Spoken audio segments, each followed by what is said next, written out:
Ассалаумағалейкум қазақ елі, қалдарыңыз қалай?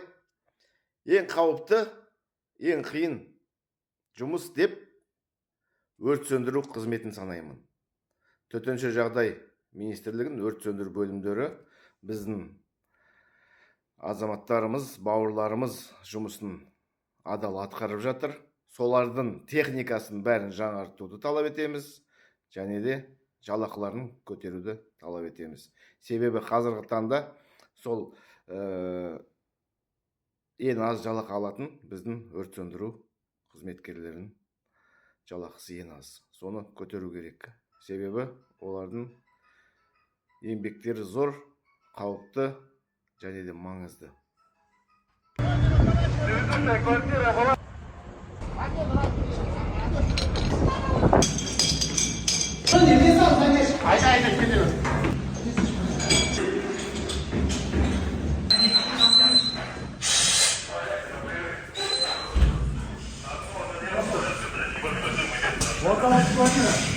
Никто там чувствует, я за мной второй.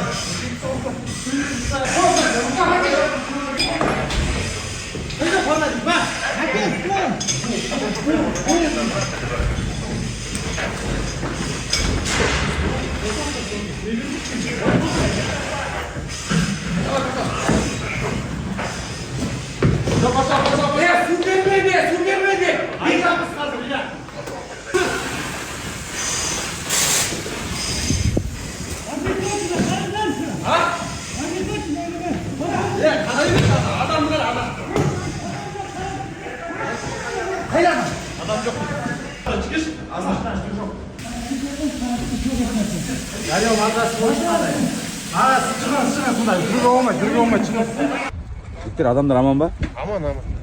Бәрі жақсы.